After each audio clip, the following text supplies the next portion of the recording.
नमस्कार दोस्तों, स्मृति coaching classes और लर्न विद रजनी में आप सबका स्वागत है। चतुर्श्रेणी कर्मचारी और ड्राइवर भर्ती के लिए इंग्लिश मॉडल पेपर की सीरीज हमने चला रखी है। आज उसी सीरीज को कंटिन्यू करते हैं। आज हम मॉडल पेपर नंबर 7 करने वाले हैं। अगर आपने पहले के 6 मॉडल पेपर्स नहीं देखे हैं, प्ले लिस्ट में जाके चेक करें और सारे मॉडल पेपर्स जो है वो सॉल्व करें। ये जो छोटी छोटी वीडियोस हैं 13 to 15 मिनट्स की जो वीडियोस हैं इंग्लिश मॉडल पेपर की, ये फुल्ली एग्जाम पैटर्न पे बेस्ड है। आपके इंग्लिश के 15 क्वेश्चन आएंगे। इन 15 क्वेश्चन को हमने ये जो मॉडल पेपर्स डिज़ाइन किया है, आपके हर एक टॉपिक को माइंड में रखकर हमने इनको डिज़ाइन किया है। सारे क्वेश्चंस ना तो इजी है, सारे क्वेश्चंस ना हार्ड हैं। हर मॉडल पेपर में हम 3-4 क्वेश्चंस जो है वो अच्छे लेवल के देते हैं, बाकी एवरेज देते हैं। क्योंकि आपके 10th स्टैंडर्ड तक का सिलेबस है, 10th स्टैंडर्ड लेवल तक का आपके सिलेबस है एग्जाम में, तो आपके बहुत ज़्यादा स्टैंडर्ड वाले क्वेश्चन नहीं आएंगे, ये आप मानकर चलिए। ना सिर्फ इंग्लिश में, किसी भी सब्जेक्ट में डरने की बिल्कुल ज़रूरत नहीं है। अपनी तैयारी को कंटिन्यू रखो। सितंबर तक अगर आपने कंटिन्यू रख लिया, मानकर चलिए कि इस एग्ज़ाम में आपने एक पोस्ट जो है अपनी फिक्स कर ली है। लर्न विद रजनी पर नए हैं, प्लीज़ चैनल को सब्सक्राइब कर लें। वीडियोस पसंद आ रही हैं, कंटेंट पसंद आ रहे हैं, तो क्लास को लाइक तो करना ही है। चलिए फर्स्ट क्वेश्चन से स्टार्ट करेंगे आज का अपना मॉडल पेपर। फटाफट करते हुए चलेंगे, स्पीड जो है वो अच्छी रखनी है।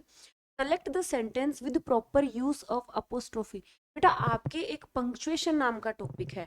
पंक्चुएशन मैंने पढ़ा दिया है, इवन मैंने इंग्लिश का सारा कोर्स जो है वो फ्री करवाया है यूट्यूब पर। कई बच्चे नए जुड़ रहे हैं, आप प्लेलिस्ट जाकर देखें और वहां से पंक्चुएशन का टॉपिक पढ़ लें। ये आप लोगों के लिए नया टॉपिक है। Comma, full stop, hyphen, question mark, exclamation mark, है ना, ये सारे क्या है पंक्चुएशन। अपोस्ट्रोफी का यूज कहाँ करना है बताओ। ये 4 सेंटेंस हैं, इनमें सही तरीके से अपोस्ट्रोफी का यूज जिस सेंटेंस में किया है आपको उसको चूज करना है। The teacher's books are on the table. हमें पता है कि अपोस्ट्रोफी का जो यूज है वो ऐसे करते हैं ना, ऐसे करते हैं, सबको पता है। अपोस्ट्रोफी का यूज जो है वो नॉन लिविंग थिंग्स के लिए नहीं होगी। जो निर्जीव वस्तुएं हैं उनके लिए अपोस्ट्रोफी का यूज नहीं किया जाएगा, ठीक है। सजीव वस्तुओं के लिए किया जाएगा, यानी प्राणियों के लिए, इंसानों के लिए, जीवों के लिए किया जाएगा। द टीचर्स तो यहाँ पर तो ठीक है, लेकिन जब बात हो रही है बुक्स, बुक्स, बुक्स और बुक्स, एक बात बताओ, जब हम किसी सिंगुलर नाउन को बेटा प्लूरल बनाते हैं तो डायरेक्ट एस लगाते हैं, अपोस्ट्रोफी थोड़ी लगाते हैं। रिजेक्ट करो ना, रिजेक्शन वाला मेथड अपनाओ। रिजेक्ट कर दिया, the teacher's book are on the table, the teacher's book are on the. अब देखिए टीचर में टीचर की स्पेलिंग होती है इतनी, यहाँ भी ऐसा है, यहाँ भी ऐसा है, इसलिए ये गलत है। B option is the right answer. आगे चलेंगे, रीजन भी समझते चलिए, रिजेक्ट क्यों कर रही हूँ, हर ऑप्शन को रिजेक्ट क्यों कर रही हूँ वो भी मैं आपको साथ बताते हुए चलूंगी। Transform the following sentence into an exclamatory sentence. इस सेंटेंस को आपको एक्सक्लेमेटरी सेंटेंस में चेंज करना है। It is a beautiful sunset. तो बेटा इसको हम एक्सक्लेमेटरी में या तो हाउ से बताएंगे या फिर व्हाट अ से बताएंगे। इस चीज को ध्यान में रखना, हाउ ए का यूज गलत हो जाएगा, हाउ के साथ ए नहीं आएगा और व्हाट के साथ ए आएगा, इस चीज को आपको ध्यान में रखना है। तो what a beautiful sunset it is, how beautiful sunset it is. Vote अकेला नहीं आएगा, हाउ के साथ ए नहीं आएगा, दोनों हमने रिजेक्ट कर दिए हैं। तो what a beautiful sunset it is आएगा या how beautiful sunset it is. कितना ब्यूटीफुल सनसेट है, नहीं, व्हाट आएगा ना, हाउ कितना नहीं आएगा, हाउ ब्यूटीफुल सनसेट नहीं, व्हाट अ ब्यूटीफुल सनसेट, यानी क्या क्या सुंदर सूर्यास्त है, क्या सुंदर सूर्यास्त है। आगे चलिए, क्वेश्चन नंबर 3, मैं प्रतिदिन सुबह किताब पढ़ता हूँ। जब भी आप ट्रांसलेशन के क्वेश्चन करें, ट्रांसलेशन के क्वेश्चन या तो हिंदी से इंग्लिश में पूछ सकते हैं या इंग्लिश से हिंदी में पूछ सकते हैं, ठीक है। ये जो शब्द है हिंदी में, इंग्लिश में वो सारे शब्द आने चाहिए, एक्स्ट्रा वर्ड्स नहीं आने चाहिए, ना ही इन वर्ड्स को कम करना है। I read a book every morning, बेटा एवरी प्रतिदिन आ गया, लेकिन ना सॉरी, एवरी मॉर्निंग, हर सुबह आ गया लेकिन प्रतिदिन की नहीं आया ना, प्रतिदिन का यूज नहीं हुआ। I am reading a book every day, मैं रोज किताब पढ़ता हूं, लेकिन मॉर्निंग का जिक्र नहीं हुआ। I read books every morning, नहीं, I read a book daily in the morning, मैं प्रतिदिन सुबह किताब, बुक्स की बात नहीं हो रही है, किताब सिंगुलर की बात हो रही है। I read a book daily in the morning, यानी प्रतिदिन सुबह। चलें चलें आगे चलें।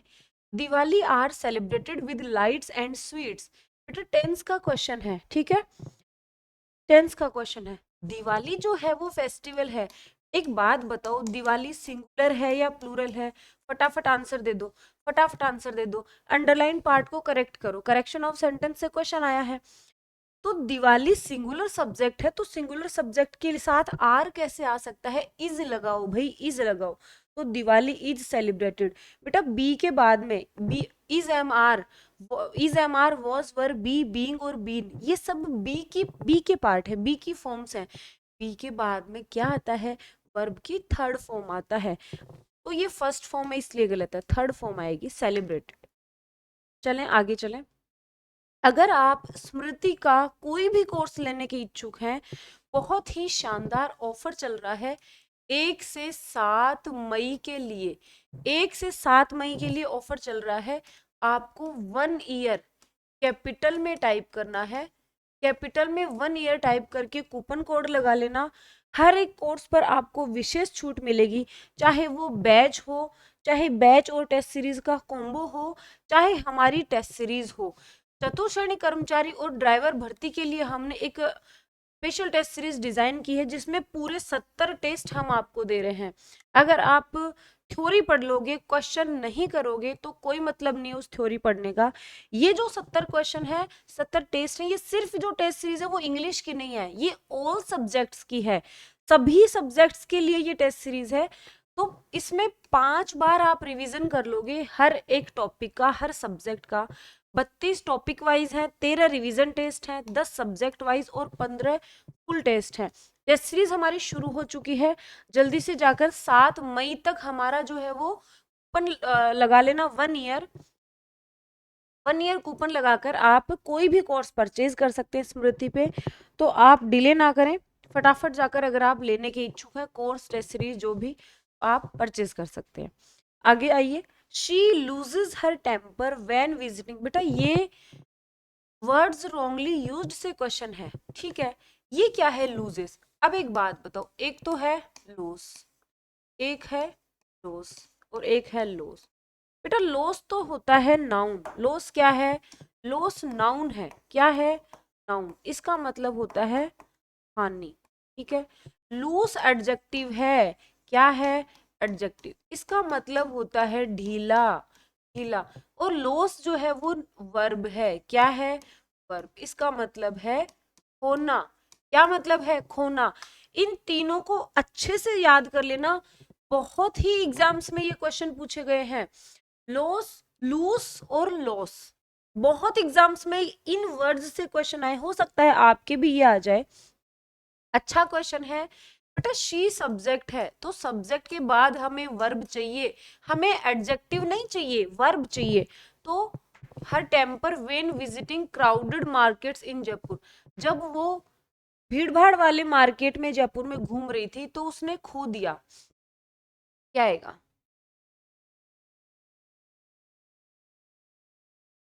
लूसेस हर टेम्पर, यानी गुस्सा हो जाती है। तो जब भी वो मार्केट जाती है भीड़ भाड़ में, ये उसके हैबिचुअल एक्शन है, गुस्सा हो जाती है। लॉसिंग आईएनजी अकेला नहीं लगेगा, एडजेक्टिव नहीं आएगा, LOSES, ए ऑप्शन। आगे चले। Next question, the seminar on Rajasthan culture was held blank Monday. जल्दी से याद करिए प्रेपोजिशन की वो क्लास की जो डेज के नाम है, दिन के नाम के पहले इन आएगा, एट आएगा या ओन आएगा? ओन आएगा भाई, दिन के नाम के पहले ओन आएगा, मंथ के लिए इन आएगा, ईयर के लिए इन आएगा, टाइम के लिए एट आएगा, ठीक है, स्मॉल प्लेसेस के लिए एट आएगा। ऐसे याद करते हैं बेटा, ऐसे याद करते हैं, ऐसे ही रिवीजन करते हैं चीजों का। Lakes of Udaipur attract many tourist, क्या आएगा? ए, एन और द आर्टिकल का क्वेश्चन है, बताओ। बेटा पर्टिकुलर लेक्स की बात हो रही है? हम डेफिनेट लेक्स की बात करें, कौन सी? वो झीलें जो उदयपुर में हैं, उन झीलों की बात हो रही है जो उदयपुर में है। बताओ ये डेफिनेट लेक हुई या नहीं? डेफिनेट लेक हो गई है तो द का यूज करेंगे। ए और एन का यूज तो होगा ही नहीं। ए और एन का use singular countable noun, countable हो और वो सिंगुलर हो, एक हो, ठीक है, क्योंकि ए और एन का मतलब ही एक होता है। Can you give me blank information about the exam schedule? क्या तुम मुझे एग्जाम शेड्यूल की सूचना दे सकते हो?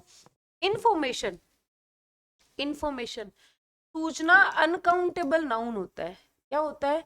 अनकाउंटेबल नाउन होता है। मैनी इंफॉर्मेशन, मैनी के बाद तो प्लूरल आता है, प्लूरल आता है, ठीक है, यहाँ तो सिंगुलर है। फ्यू के बाद भी प्लूरल आता है।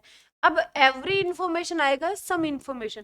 भाई हम हर एक इंफॉर्मेशन की नहीं बात कर रहे, हम तो कुछ इंफॉर्मेशन की बात कर रहे हैं। तो क्या तुम शेड्यूल के लिए हमें कुछ इंफॉर्मेशन दे सकते हो, थोड़ी इंफॉर्मेशन दे सकते हो? Next, if I blank enough money I will by a new phone. बोलते नहीं हो यार, मेरे कन रिपिया हुए ना तो मैं नयो फोन खरीद लूं, बोलो ना, सब बोलो हो। अरे यार मेरे को पीसा को नहीं आ रहा, मैं बस चतुर्थ श्रेणी में या ड्राइवर भर्ती में नौकरी लाग जाऊं बस, बिका बाद में तो मेरे को पीसा हुई तो मैं फोन ले लूं। अरे तो भाई पीसा हुई तो फोन ले लूं, कौन सा टेंस है, कौन सा सेंटेंस है? कंडीशनल। पैसे होंगे तो फोन लूंगा, पैसे ही नहीं होंगे तो फोन कहाँ से लोगे? पैसे कब होंगे? जब आप नौकरी लगोगे। तो भाई सब लोग पढ़ो, जल्दी जल्दी पढ़ो ताकि नौकरी लगो। चलो, इफ आई इनफ, ये क्या है? ये बेटा रिजल्ट क्लोज है, ये परिणाम दिखा रहा है, और रिजल्ट क्लोज आ गया सिंपल फ्यूचर में। तो बेटा एक बात बताओ बच्चों, कंडीशनल क्लोज कौन से टेंस में आएगा? सीधी सी बात है, इफ, अच्छा, इफ आई सेव, अगर मैं पैसे बचाऊं तो मैं फोन ले लूंगा।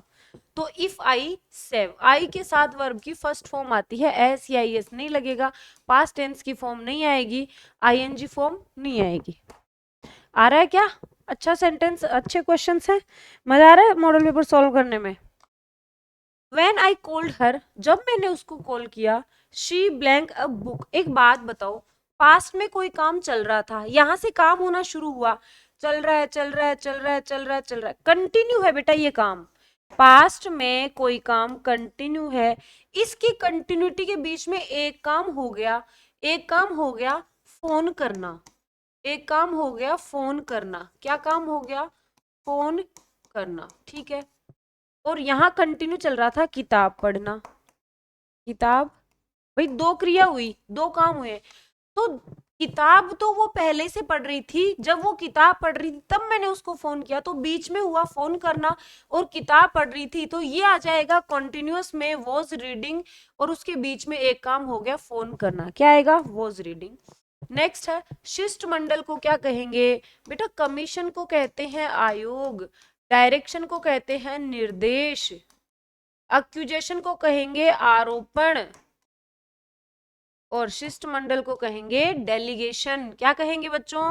डेलीगेशन कहेंगे। अगला क्वेश्चन है, आई आस्क्ड शीला, मैंने शीला से पूछा, if I might know her father. बेटा इनडायरेक्ट स्पीच है, इसको डायरेक्ट स्पीच में कन्वर्ट करो, शीला के शब्दों में बात बताओ।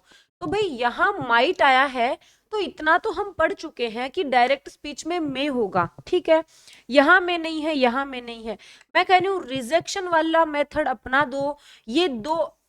अब आपके सही होने के चांसेस जो है वो 50-50% हो गए। आई सैड टू शीला, मैं I know your father, I told नहीं, आई सैड टू आएगा, सैड टू आएगा, टोल्ड नहीं आएगा डायरेक्ट स्पीच में। Where is your friend, he asked me, उसने मुझसे पूछा तुम्हारा दोस्त कहाँ है।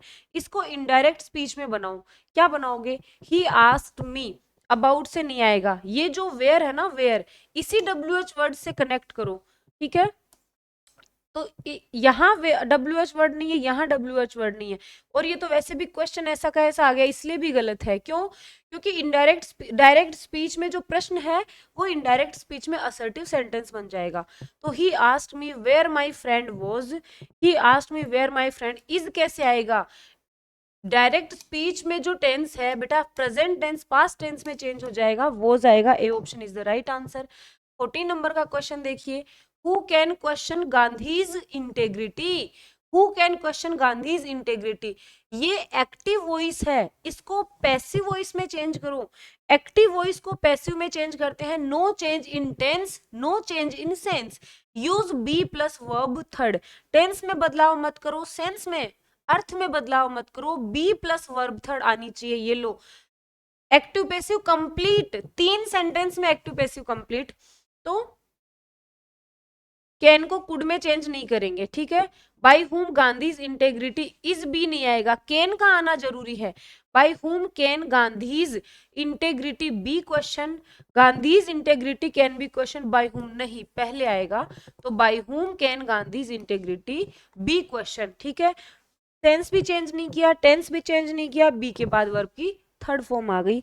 आज के मॉडल पेपर का लास्ट क्वेश्चन है, it is time to ring the bell. It is time से बनने वाले है ना, एक्टिव पैसिव है, तो इट इज टाइम ऐसा का ऐसा आ जाएगा। It is time the bell rings नहीं, भाई भाई बी के बाद वर्ब की थर्ड फॉर्म चाहिए। यहाँ भी बी के बाद वर्ब की थर्ड फॉर्म नहीं है, यहाँ भी बी के बाद वर्ब की थर्ड फॉर्म नहीं है, बी के बाद वर्ब की थर्ड फॉर्म, तो बी प्लस वर्ब थर्ड। मैं कह रही हूँ रिजेक्ट करना सीख लो, एलिमिनेट करना सीख लो, दफा करना सीख लो, भगाना सीख लो ऑप्शंस को, अपने आप सही ऑप्शन जो है उस पे आप पहुंच जाओगे। तो आज का मॉडल पेपर आपको कैसा लगा है, कितने क्वेश्चन सही हो रहे हैं, हर एक स्टूडेंट को कमेंट करना है, बिना कमेंट किए नहीं जाओगे। अगर कंटेंट अच्छा लग रहा है प्लीज वीडियो को लाइक करें, चैनल को सब्सक्राइब करें और हमें थोड़ा सा मोटिवेट करें। भाई आपका ये जो लाइक करना है, सब्सक्राइब करना है, इसी से मोटिवेशन मिलता है। तो कल मिलेंगे दूसरे एक नए मॉडल पेपर के साथ, तब तक के लिए बाय बाय।